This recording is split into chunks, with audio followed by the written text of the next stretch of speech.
ஓம் சரவண பவ. திருச்செந்தூர் முருகன் எனக்கு கொடுத்த ஒரு 100 ரூபா பணத்தை நான் கூட ஷேர் பண்ணிக்கணும் அப்படிங்கிறத நான் நினைக்கிறேன். ஏன் அப்படின்னு கேட்டிங்கன்னா, ஏற்கனவே நான் 2020 நான் திருச்செந்தூர் போனப்போ எனக்கு மிகப்பெரிய ஒரு அற்புதம் நடந்துச்சு. அதையும் நான் உங்ககிட்ட ஷேர் பண்ணியிருக்கேன். என்னோடய பர்ஸு, ஃபோனு எல்லாமே தொலைஞ்சி ஒரு 10 நாள் கழித்து அந்த பர்ஸு, ஃபோனு எல்லாமே எனக்கு அந்த கோயில்லையே எனக்கு கிடச்ச ஒரு அற்புதத்தை நான் உங்கள் கூட ஏற்கனவே நான் ஷேர் பண்ணியிருக்கேன். அப்படி இருக்கும்போது அதுதான் நான் முதல் முறையாக போனது 2020. இப்போ அதுக்கப்புறமா 6 வருஷம் கழிச்சு இப்போ நான் திருச்செந்தூர் போயிட்டு வந்தேங்க. இது 2வது முறை. ஆனால் எனக்கு ஒரு பயம் இருந்துக்கிட்டே இருந்துச்சு. ஏன்னா நம்ம போனோம். போனப்பவே ஃபோனு, பர்ஸு எல்லாத்தையும் தொலைச்சிட்டு மன கஷ்டத்தோட வீடு வந்தோமே! நம்ம எப்படியாவது இந்த வாட்டி ரொம்ப சேஃப்டியாக இருந்துக்கணும். நமக்கு ஏதாவது ஒரு சோதனையை முருகன் வச்சா நம்மளால தாங்க முடியாதேன்னு பயந்துக்கிட்டே தான் இருந்தேன். ஆனால் எனக்கு ரொம்ப ரொம்ப சந்தோஷமான ஒரு அற்புதம் நடந்துச்சு. கண்டிப்பாக இதை நான் உங்க கூட சொல்லணுங்கிறத ரொம்ப ஆவலாகவே இருந்தேன். நீங்கள் முருக பக்தராக இருந்தீங்க அப்படின்னா, இந்த பதிவு உங்கள் கண்ணில் பட்டுச்சு அப்படின்னா, கண்டிப்பாக ஓம் சரவண பவன் கமெண்ட் பண்ணிவிட்டு இந்த அற்புதத்தை நீங்களும் கேளுங்க. அப்போ தான் இந்த முருகப்பெருமான் நம்ம வாழ்க்கையில் எப்படியெல்லாம் அற்புதங்களை நிகழ்த்துறாரு அப்படிங்கிறத கண்டிப்பாக நம்மளால் தெரிஞ்சுக்க முடியும். அதுவும் இல்லாமல் பல மில்லியன் வீடியோ யூடியூப்பில் வந்துக்கிட்டு இருக்கும்போது, இந்த வீடியோ கரெக்டாக உங்கள் கண்ணில் படுது அப்படின்னாலே, நீங்கள் முருக பக்தர் அப்படிங்கிறத நான் உணர்றேன். அப்படி இருக்கும்போது நீங்கள் ஓம் சரவண பவன் கமெண்ட் பண்ணிவிட்டு இந்த அற்புதத்தை கேளுங்கங்க. 2020 போனதுக்கப்புறம் 6 வருஷம் எனக்கு போகிறதுக்கான வாய்ப்பே எனக்கு கிடைக்கல. அப்படி இருக்கும்போது எனக்கு உள்ள ஒரு பயமும் இருந்துச்சு. ஏன்னா நம்ம திரும்ப திருச்செந்தூர் போய் அங்கே ஏதாவது ஒரு சோதனையை வச்சுட்டாரு, பர்ஸு, ஃபோனு எல்லாம் தொலைஞ்சு கஷ்டத்தோடு வீடு வந்த மாதிரி ஏதாவது ஒரு சோதனை நடந்தால் நம்ம என்ன பண்ணுறது அப்படின்னு பயந்துக்கிட்டே எனக்கு தோணவே இல்லை. அப்படி இருக்கும்போது நானாக ஒரு வேண்டுதல் வச்சுக்கிட்டேன். எப்படியாவது போனால் என் வீட்டுக்காரு எனக்கு ஒரே பையன்தான் சொல்லியிருக்கேன். என் வீட்டுக்காரு, என் பையன், நான் 3 பேருமே மும்முடி காணிக்கை செலுத்துகிற முருகா, நல்ல விதமாக போயிட்டு நாங்கள் வரணும். உன்னை தரிசனம் பண்ணியே ஆகணும் அப்படின்னு நான் வேண்டியிருந்தேன். நான் பார்த்திங்கன்னா, இந்த பூமுடின்னு சொல்லுவாங்கள்ல, அது மாதிரி நான் எடுத்துக்கிட்டேன். ஏன்னா 3 முடியாக இருக்கணும் மும்முடின்னு சொன்னாங்கன்ட்டு. அவங்க 2 பேரும் மொட்டை போட்டுக்கிட்டாங்க. நான் பூமுடி இறக்கிக்கிட்டேன். இப்படி தான் நாங்கள் காணிக்கை செலுத்தினோம். அதே போல் பார்த்திங்கன்னா, நான் ஒரு வேண்டுதல் வச்சுருந்தேன். எப்படின்னா, திருச்செந்தூர் முருகனை தரிசனம் பண்ணதுக்கு அப்புறம் தான் நான் என் வாழ்க்கையில் அசைவம் சாப்பிடுவேன் அப்படின்னு சொல்லி எப்போ 2024 லாஸ்ட்லேயே 2024 ஒரு அக்டோபர் மாதத்துக்கிட்டேருந்தே நான் ஸ்டார்ட் பண்ணிட்டேன். அதுலேருந்து இப்போ 2026 பிப்ரவரி இப்போ வரைக்கும் நான் பார்த்திங்கன்னா அசைவங்கிறதே நான் தொடலை. ஏன்னா நமக்கு எந்த ஒரு சோதனையும் முருகன் வச்சிடக்கூடாதே. அதனால் ஒரு பயபக்தியாக ஒரு விரதமாக இருந்து நம்ம முருகனை போய் தரிசனம் பண்ணால் தான் நமக்கு ஒரு நல்ல பலனை முருகன் கொடுப்பாருன்னு எனக்கு நானே இது நானாகவே நான் எடுத்துக்கிட்ட முடிவு. அதனால நான் முருகன்கிட்ட வீட்டிலையே பூஜை அறையில் நின்று முருகன்கிட்ட வேண்டிக்கிட்டேன். எப்போ 2024 அக்டோபரில். அதுலேருந்து அப்படியே சைவமாகவே இருந்து முருகனை தரிசனம் பண்ணணும், திருச்செந்தூர் முருகனை தரிசனம் பண்ணணும், தரிசனம் பண்ணால் மட்டும்தான் அசைவம் அப்படிங்கிற மாதிரியே நான் தீர்மானிச்சுக்கிட்டு இருந்துக்கிட்டு இருந்தேன். இப்போ பிப்ரவரியில் நாங்கள் அன்றைக்கி திங்கட்கிழமை போனோம். திங்கட்கிழமை போயிட்டு காலையிலே இங்கே பார்த்திங்கன்னா எங்கள் ஃபேமிலியாக எப்படின்னா என் வீட்டுக்காரு, என் பையன், அதேபோல் எங்கள் அத்தை. அவங்க ரொம்ப உடம்பு முடியாதவங்க. அவங்கள வீட்லேயும் தனியாக என்னால் விட்டுட்டு போக முடியாது யாரை நம்பியும். அதனால அவங்களையும் கூடவே காரில் எங்கள் அம்மா. இவ்வளவுதான். நாங்கள் வரைக்கும் போனோம். 5 பேர் போனோங்க. போயிட்டு காலையில் ஒரு 5 மணி இருக்கும். இங்கே விடியகாலம் 5 மணிக்கே புறப்பட்டுட்டோம். போன வாட்டி போனதை விட இந்த வாட்டி நான் என்ன செஞ்சேன் அப்படின்னு பார்த்தீங்கன்னா, காலையிலே நான் வீட்டிலேயே தலையெல்லாம் குளிச்சுட்டு, அதேபோல் பூஜை அறையில் நின்று குலதெய்வத்துக்கு ஃபஸ்ட்டு காசு எடுத்து வச்சுட்டேங்க. நான் நல்லபடியாக போய் திருச்செந்தூர் முருகனை தரிசனம் பண்ணணும், எனக்கு எந்த ஒரு சோதனையும் வச்சிடாதீங்கம்மான்னு சொல்லி எங்கள் குலதெய்வத்துக்கிட்டேயும் காசு எடுத்து வச்சுட்டு, பிள்ளையாரப்பனுக்கும் காசு எடுத்து வச்சு, பூஜை அறையிலே நல்ல விதமாக வேண்டிக்கிட்டு என்னை நல்லபடியாக கொண்டுட்டு போய்ட்டு நிம்மதியாக என்னை கொண்டாந்து விட்டுருடா அப்படின்னு சொல்லி பூஜை அறையிலே வேண்டிக்கிட்டு தாங்க புறப்பட்டேன். அதே போல் பார்த்திங்கன்னா காலைல 5 மணிக்கு புறப்பட்டோம் நாங்கள். மதியம் ஒரு 3 மணி இருக்கும். அப்போயே நாங்கள் திருச்செந்தூர் போயிட்டோம். காரில் தான் போனோம். ஒரு 3 மணிக்கிட்டே போயிட்டோம். போயிட்டு அம்மாவும் அத்தையும் கார்லேயே இவ்வளோ தூரம் வந்ததுனால அவங்க ரொம்ப வயசானவங்க 2 பேருமேன்ட்டு ஒரு ரூம்பை போட்டு அவங்க 2 பேரையும் தங்க வச்சுட்டோம். நீங்கள் 2 பேரும் இங்கேயே தங்கிடுங்க. 3 மணி தானே ஆகுது. நம்ம போய் இந்த முடி காணிக்கையெல்லாம் செலுத்திட்டு நாழி கிணறு எல்லாத்துலேயும் குளிச்சுட்டு நம்ம ஃபஸ்ட்டு தரிசனம் பண்ணிவிடுவோம். அப்புறம் இவங்களையெல்லாம் மொல்லா அழைச்சிட்டு போகலான்னு சொல்லிவிட்டு அவங்க 2 பேரையும் ரூம்லேயே தங்க வச்சுட்டோம். தங்க வச்சுட்டு நாங்கள் 3 பேர் மட்டும் குளிச்சுட்டு ட்ரெஸ் மாற்றுறதுக்கான ஒரே ஒரு செட்டு ட்ரெஸ்ஸை மட்டும் 3 பேருக்கும் உள்ளதை எடுத்துக்கிட்டு போயிட்டோம்.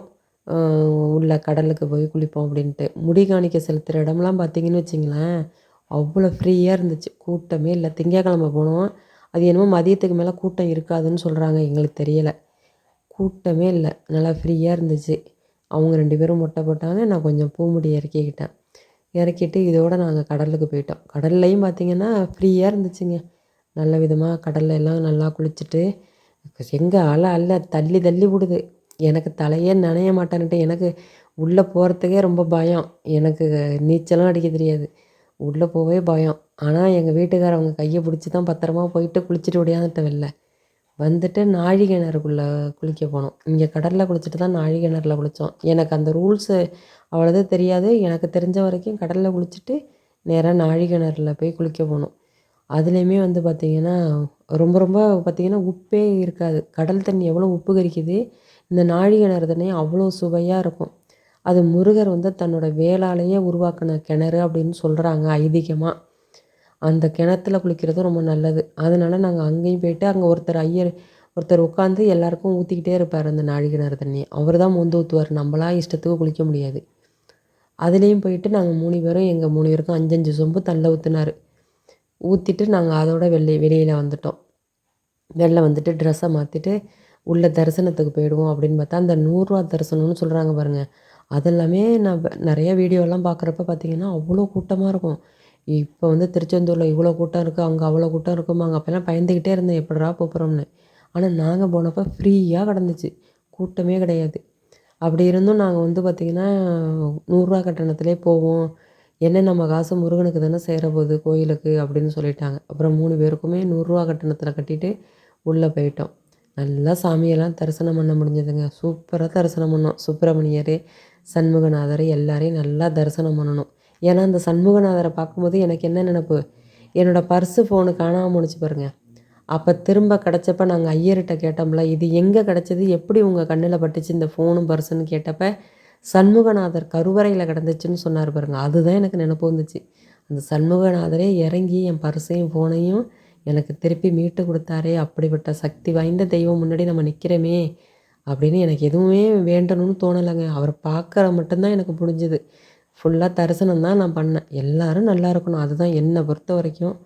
நம்ம மட்டும்னு இல்லை, எல்லோரும் நல்லா இருக்கணும். அது மட்டும்தான் நான் வேண்டுவேன்.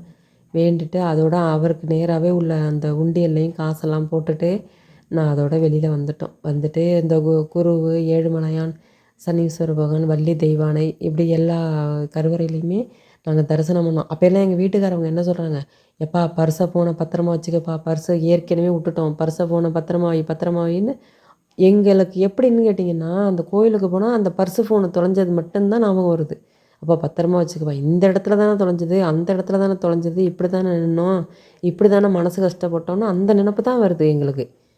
அப்படியே அதே நினப்போடையே அப்பா பத்திரமா ஜிப்பை போட்டு போட்டு பர்ஸ் இருக்கா, ஃபோன் இருக்கா, பர்ஸ் இருக்கான்னு பிடிச்சி வச்சுக்கிட்டு வந்துட்டோம் பாருங்க ஒரு வழியாக வெளில. நல்லா தரிசனம் பண்ணோம். அதோட வெளில வந்துட்டோம். அப்புறம் மறுபடியும் வந்துட்டு அத்தையும் அம்மாவும் கொஞ்சம் உடம்பு முடியாதவங்க. ஆனால் அத்தை வரலன்னு சொல்லிட்டாங்க. அவங்க ரெஸ்ட்லேயே தான் இருந்தாங்க. அம்மாவை மட்டும் திரும்ப அழைச்சிட்டு போய் அவங்களும் கடலுக்குள்ளெல்லாம் இறங்க முடியாது. அதனால சும்மா கடல் தண்ணி மட்டும் அவங்க தள்ள தெளிச்சு விட்டு திரும்ப அம்மாவையும் இந்த கட்டண தரிசனத்துலேயே அழைச்சிட்டு போய் அவங்களையும் பார்த்துட்டு அப்போ அர்ச்சனையெல்லாம் வாங்கி பண்ணோங்க.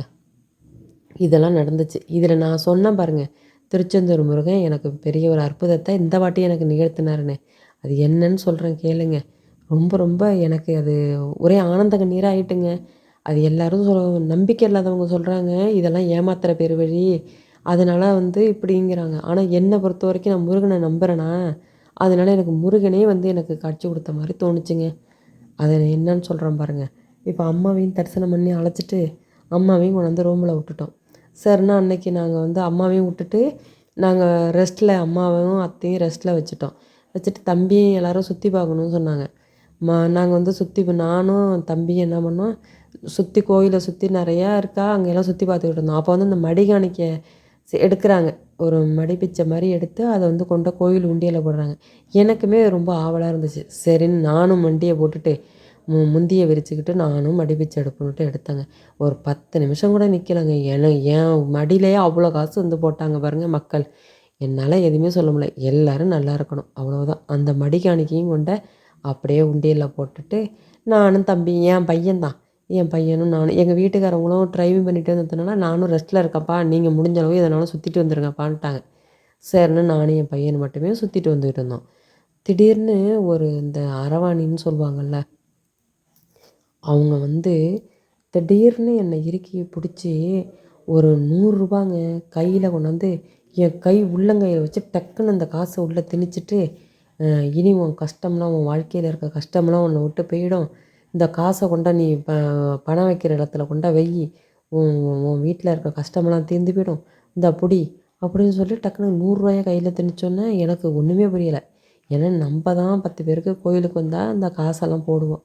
நமக்கு யாரும் கொடுக்க மாட்டாங்க. நான் வாங்கினதும் கிடையாது. அப்படி இருக்கும்போது திடீர்னு கையில் கொண்டாந்து ரூ. 100 காசை கொடுத்தா எனக்கு எப்படி இருக்கும்?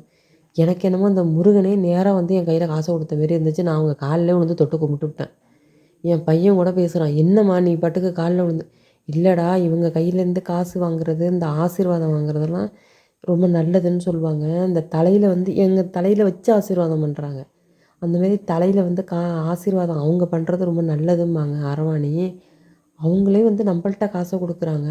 எனக்கு என்ன செய்கிறேன்னு தெரியலடான்ட்டேன் என் பையன்ட்ட. ஒரு சாப்பாட்டுக்கு மட்டும் நீ காசு கொடுமான்னு என்கிட்ட கேட்டாங்க. அப்புறம் நானும் திரும்ப அவங்களுக்கு காசு கொடுத்தேன். இருந்தாலும் அவங்க கொடுத்த அந்த காசு எனக்கு ஒரு பொக்கிஷம் மாதிரி இருந்துச்சுங்க. ஏன்னா ஒரு கோயில் சன்னிதானத்தில், அதுவும் நான் போன வாட்டி காசு பணம் ஃபோனு பர்ஸுன்னு எல்லாத்தையும் தொலைச்ச இடத்துல எனக்கு ரூ. 100 கிடைக்கிது.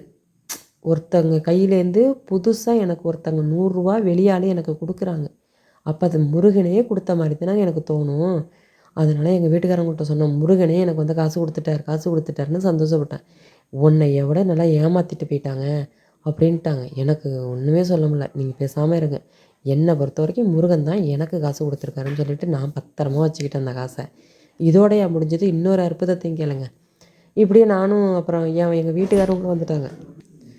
எங்கள் வீட்டுக்காரவங்களும் வந்துட்டாங்க. நான் வந்து கடலில் குளிக்க போனேன் பாருங்கள்.